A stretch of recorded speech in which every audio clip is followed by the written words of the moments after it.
I'm Kristen Andre, founder and chief strategist of Andre Consulting Group.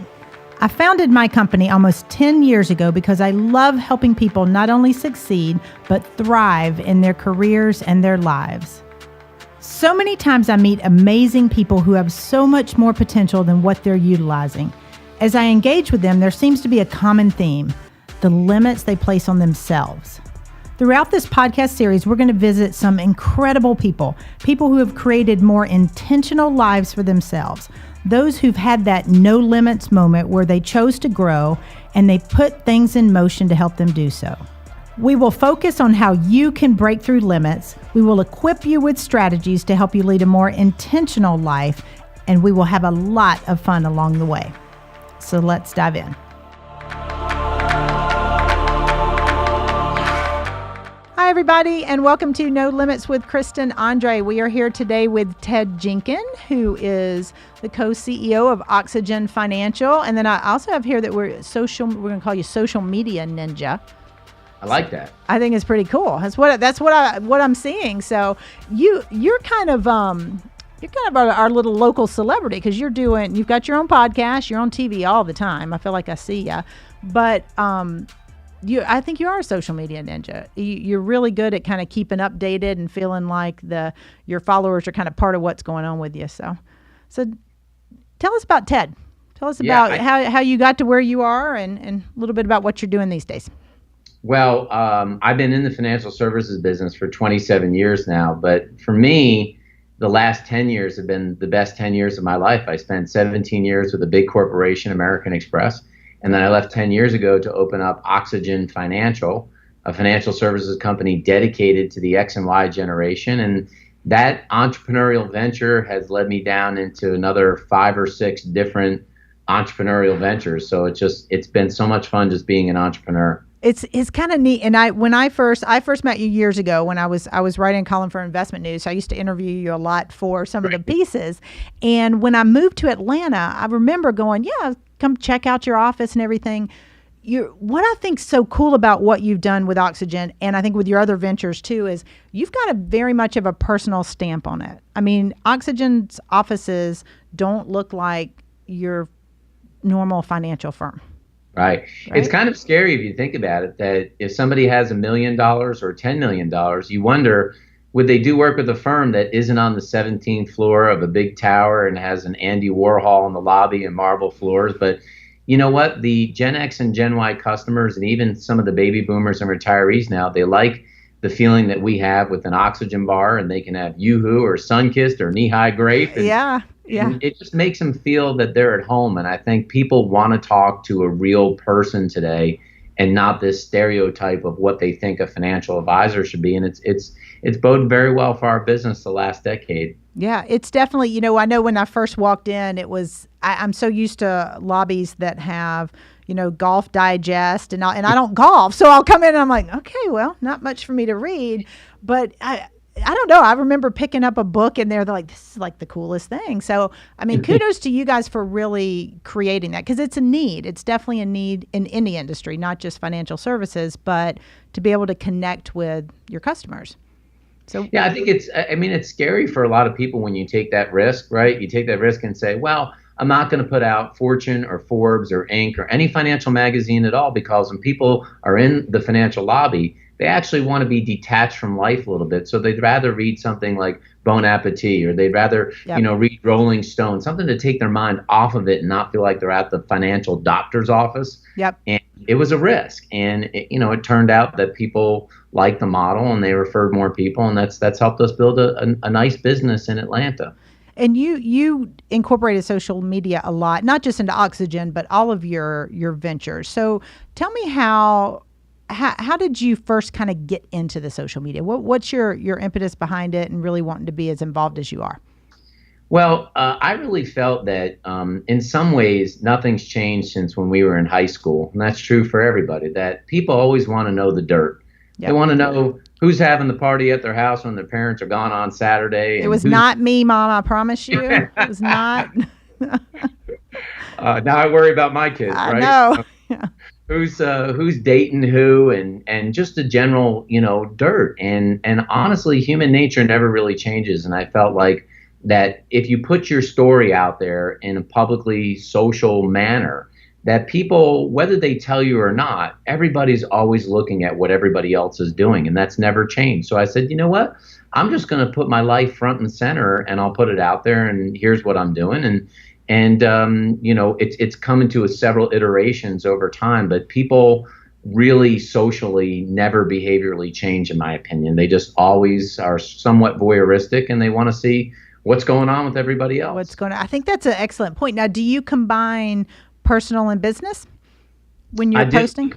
I do, because some things are intentional in the way that we do them business-wise and what we put out there from a business fashion. So people know that we are serious business people and we're competent in handling people's financial situation. At the same time, I want people to know that I'm still a human being, that, I have hobbies, interests, kids, a family, and I'm not ashamed to say that this is where I am and what I'm doing. Yeah. But I think that's great because people want to know who you are as a person. And, I tell a lot of the advisors that I have the opportunity to coach that you got to be different. You have to be a person. No one wants just a number cruncher. They need to know that somebody's real and authentic. And I like getting to know the people I work with. Like, I want to know what they're doing. And not that I'm just nosy. I mean, I don't know, maybe I'm nosy, but you kind of want to build a commonality. It's like, Ted went here or did this. So it's an easy way to build connection. I think people in all businesses, including financial advisors, way underestimate how much people are actually looking at what they do. Like, I've been on trips sometimes, and then I'll see someone 3 weeks later, and they'll say, "Hey, I saw you were in Greece. How was that?" And it's like, "Oh, you did look at that." Or, I took my daughter to a Taylor Swift concert, and I thought, am I going to be the one creepy dad there? Or, I kid you not. I saw those posts that you did. It was like male financial advisor night with their daughter there, because I knew 5 other people that were at that concert. And I'm like, oh my gosh, I am going to never let them live this down. But it's true. I mean, you smile when you see people being real and having fun. Well, and I think that's the key to it, is that if you're very transparent and authentic, and that's always the way I try to present my social media, that if you met me, I'm still the same me that you see on social media. I'm not the fake Instagram model, right? I'm the real thing. Whether you get me here or you get me for a cup of coffee, I'm going to be the same way all the time. And I think it's actually helped our businesses grow, and it's helped me personally, with what I'm doing with my own personal brand. How does that vary from traditional media? And what I mean by that is, I know you're on CNN a lot. You're on a lot of major news networks. How is it different? I mean, do you present, or do people, when you see people on CNN, are they different than they are normally? I don't think that they're different, but people need to realize that the major media outlets like the Wall Street Journal and CNN and places like that, there's definitely much more of a scripted format about how news is going to be communicated. And social media is a much more informal medium in the way that you can put out your media. It doesn't mean that you can't script some of the stuff that you're doing, right, but you have a more informal way to get across points in news, whereas those media outlets definitely have to refine the way that the media actually goes out to the public. So the combination of the two can be a really nice balance to strike. You've got your opportunity to be a little bit more formal and present some news, if you will. Yeah. So what are you having most fun with these days? I love what you're doing right now. I think that podcasting is still in the first inning of a 9-inning game. And for all people out there, no matter what your entrepreneurial venture that you're involved in, especially financial advisors, a podcast doesn't have to be about financial services. The podcast that I do right now is I just interview entrepreneurs. Yep. And I think some people get hung up and in order to become an expert, I have to demonstrate my expertise. And really, it's still the same concept of media. It's like, I do this media because I want you to like me over time. And if you like me for who I am, we're going to have a reason to do business. And if you don't like me, we're probably not going to have a reason to do business. But I think that's an excellent point, because it is, my goal with launching this was just to get in front of more people, to have the opportunity to share, not necessarily my knowledge. Like I get so much from the people like yourself and other people who come on the show and share their story, because everybody's got something they're dealing with or limits they're trying to push past. So now your podcast has been out a little bit longer, and I love the name. So Shrimp Tank, because I don't watch Shark Tank all the time, but I had the opportunity to meet Barbara Corcoran years ago because we were both speaking at a conference, and she was fantastic, and I like the whole Shark Tank concept. So is that kind of where Shrimp Tank came from? Well, this is crazy think about having an entrepreneurial journey. You know, the idea of the Shrimp Tank was a play off the Shark Tank. Sure. But obviously in our business, we can't raise money. You can't do angel funding. So what we wanted to do is combine up with one of the local universities, Kennesaw State, that actually has a major in entrepreneurship. Your child can go to school for 4 years and get a degree in entrepreneurship. And between bringing those kids onto the podcast and interviewing other successful business owners in Atlanta, we hope to inspire more people to chase their entrepreneurial journey, or if they have a business, to learn from other entrepreneurs about how they can run their business more effectively. That's awesome. So what type of guests have you? I've seen a few of them. So what type of guests? Because you feature a lot of people. We've had anywhere from Jim Ellis locally, who owns Jim Ellis Chevrolet. It has 13 car dealerships. To the Williamson Brothers, that's the #1 seller of barbecue sauce in the state of Georgia. And I did not know that. Okay. We brought on Tony Horton, who was the founder of P90X. So we've had on all sorts of cool guests, anywhere from blue-collar businesses to white-collar businesses. And the crazy thing is, as a financial advisor, I use the model to meet those business owners who also may become potential clients. Yeah. And so it's a great way for me to meet an owner that has a 100-person company. And then I started licensing the model, Kristen, to other financial advisors in other cities. And I just launched my 11th city for the Shrimp Tank, where I'm giving the model to another financial advisor to use in their city. And I've seen the other cities pop up because I read your newsletter pretty frequently, and I'll see them pop up. I'm like, how in the world is Ted going to all these cities? But that's a great opportunity, because I agree with you. I mean, when I was still an advisor and still practicing, nobody wants to hear about financial advisory stuff.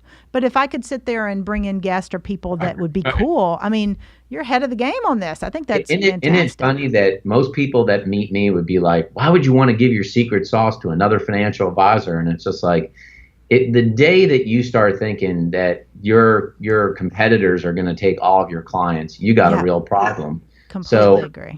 My goal now is I would love to have 50 independent financial advisors in 50 different cities doing the Shrimp Tank. And we really would be a nationally syndicated podcast because we'd be in 50 cities. Yeah, that would be, and that seems so reasonable to me. That's a very reasonable goal. Okay. I like it. I like it a lot. All right. We're going to take a short break. And when we come back, I want to dive in more into these entrepreneurs that you're working with and kind of the challenges they have and the best ways to overcome them. So we'll be back in just a few.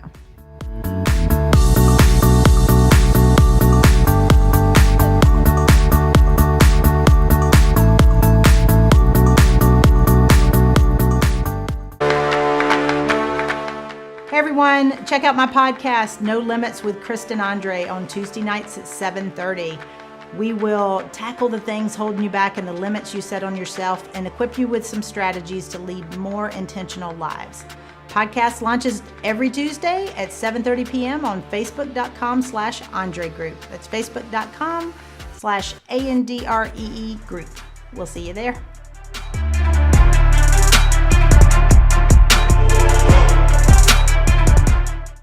Welcome back, everyone, to No Limits with Kristen Andre. We are visiting with Ted Jenkin, who is the co-CEO of oXYGen Financial and also the host of the Shrimp Tank podcast that we were just talking about.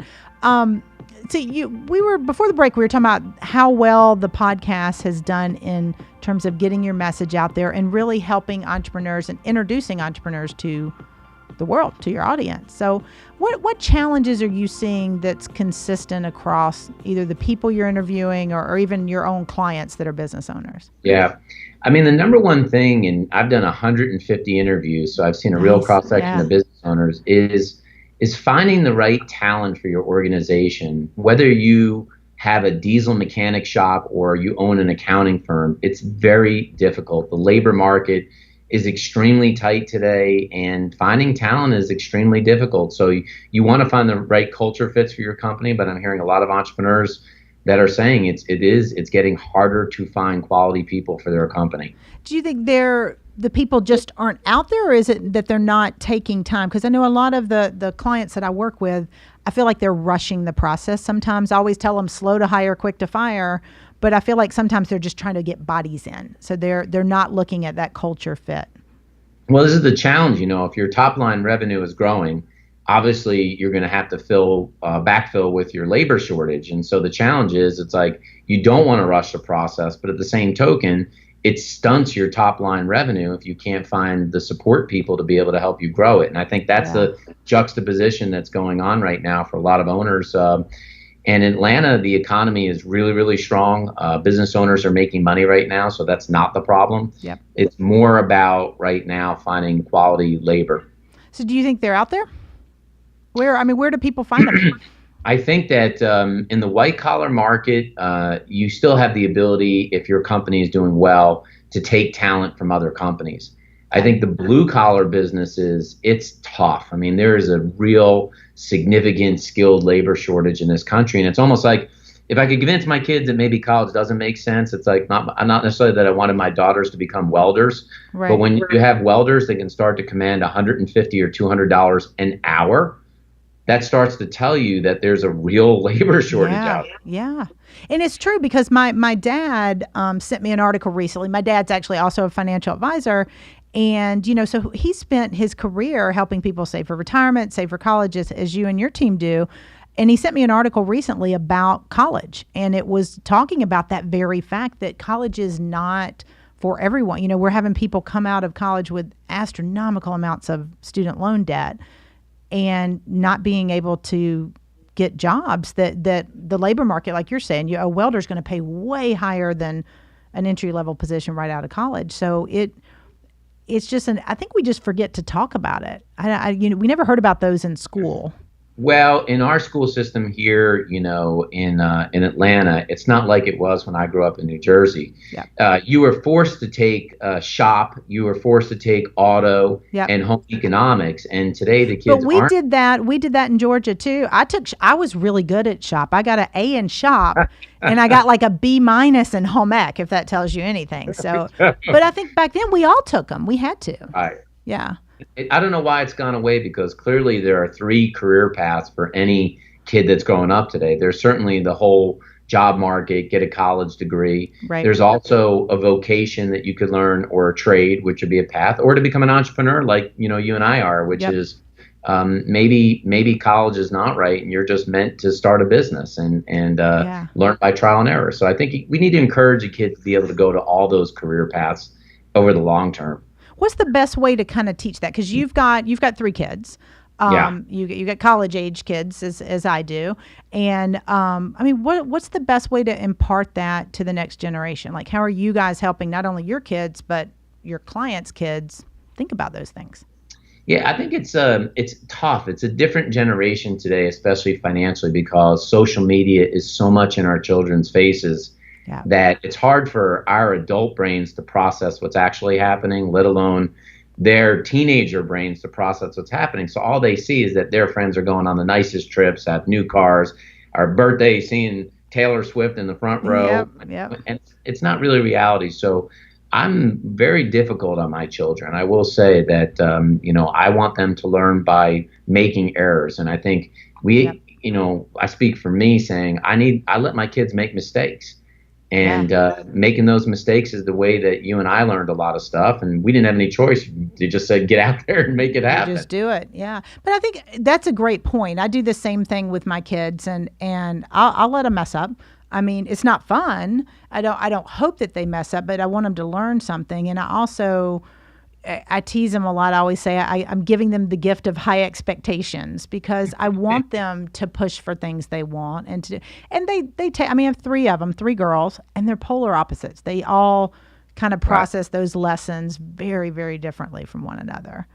Yeah, they do, and I think that's a big thing. You got to let them, and I think you've got to get, whether you do it because the schools aren't going to do it, so it's got to be you, or maybe you go to your financial advisors, kids to learn the basics of budgeting and how credit card works, because with Venmo today and everything else, the kids may not understand. They just press a button and money just moves, but they don't even understand how money got there or what it means or what it's going to be like to pay for your first apartment. So, it's very true. I recognize that when one time, I can't remember which one it was. My youngest probably was like, we were at the store and they were like, just get your card. I was like, I don't want to get this, or we're not getting this. She goes, but Mom, just use your card. So she just thought money miraculously. They're just having a fire drill. A fire drill. That's right.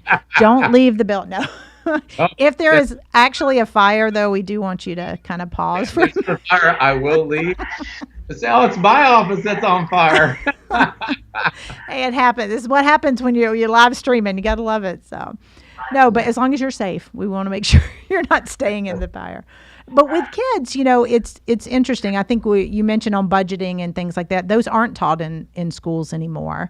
And you do a lot of that. I don't know if I'm sure you realize it, but I appreciate, because I'll get your email tips or your newsletters or things like that, and it's tips that you feel like, even with me having a financial background, are basic, but they're ones that are like, thank goodness somebody said this. I think you had done one on, I don't know, there's some like tax, you always do tax time. There was something like how to save money at the movies or on date night, or all these little things that you're like, that's pretty interesting. So are they making you leave? They're laughing at me today. They're like, what are you doing? What are you doing? So, we have more important things than a fire. That's right. There is no fire in the building.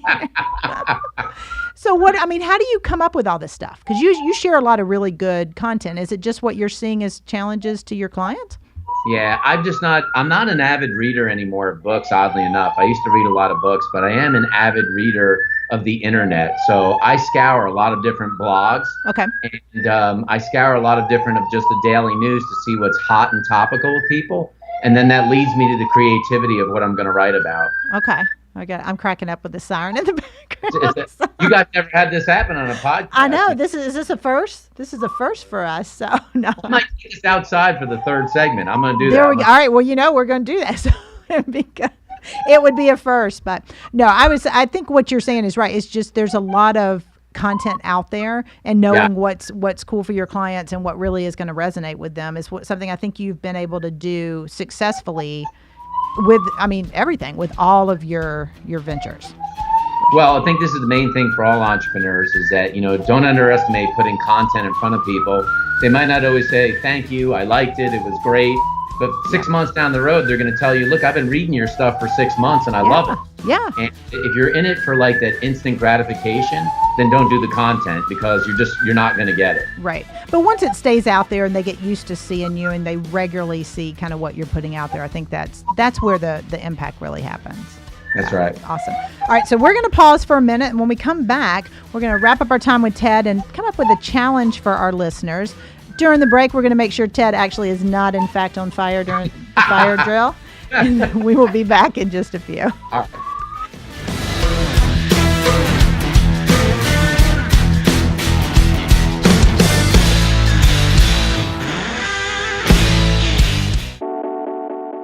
Hey everyone, it's Kristen. Be sure and visit my website at www.andregroup.com. That's www.andree.group.com.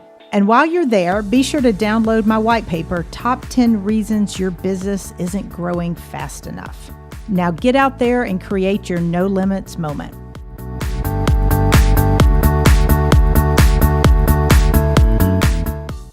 Hi, everybody. Welcome back to No Limits with Kristen Andre. We are wrapping up our time with Ted Jenkin, and we have had a first on the No Limits podcast here. Ted's live streaming or joining us via Skype, and we've had a fire alarm go off. So Ted is now outside for those of you guys watching us live. I'm on location. He's on location. I love it. This is our first No Limits podcast with an on location guest. I love it. Love it. We can see the great office in the background, so that's good. Yeah. Kristen, the worst thing that ever happened to me is I did a CNN segment, and for some reason my mic wasn't on, and I literally had a woman that was sticking her hand in my pocket while I was doing the segment. on live TV, and I thought, I'm going to wreck my career in front of a million There you go. people. You can never run for political office now, or it might No, help your political candidacy. It's that's one of right. the two. That's So right. we're not sure. Awesome. All right. Well, before the break, we were talking about kind of the entrepreneurs and the challenges they have. And at the end of every episode, we like to issue a challenge for our listeners. We've got a great group of people that engage with us on Facebook. It's at #NoLimitsMoment. And we get on there and talk after each episode and like to kind of push them through any limits they may be facing. So what are you seeing that would be an opportunity for entrepreneurs and corporate folks alike? Yeah, look, my throwdown to people would be do a 30-day social media challenge. Spend 30 days in a row and do something. Like it just could be like, hashtag Saturday fun, or maybe on Monday you throw down a poll on who's going to win Monday Night Football. The only way to get social media going is you have to get active. That's why it's the word social. Yep. If it wasn't the word social, then it would be sit in a corner media, but it's not that way. And so Yeah. spend 30 days, put something up every single day. I think you'll be surprised about how many people see your activity and comment on it, and then you'll know that it's going to make a difference in your career, whether you're a corporate executive, or it'll make a difference if you have a business, especially if you're an entrepreneur. People are watching. Yeah, and the entrepreneurs, I think it's huge because you've gotten tons of business out of the work that you do because people start to know, like, and trust you. That's what it's all about. I mean, It's really, Kristen, it's all my marketing today. My marketing is basically media and social media. I don't do dinner seminars. I don't cold call. I don't go to networking events. I mean, people come to us because at the end of the day, no matter what business you have, people do business with you because they like you and they trust you. And that's what the social media can do for you. It's giving you that advantage to get people to like you and trust you before they even meet you. Love it. Love it. Love it. All right, Ted Jenkin, thank you so much. So that's the challenge to everybody listening tonight is 30-day challenge on social media. Start engaging with people and seeing how much fun you can have. You can join us at #NoLimitsMoment. Do the same thing. Ted, thank you so much for being with us. Make sure there are no flames coming out of the building before you step back inside. And I appreciate it. We will look forward to seeing you very soon. Thank you so much for having me on today. Awesome. Take care. For everybody else, keep pushing past those limits, and we'll see you next week.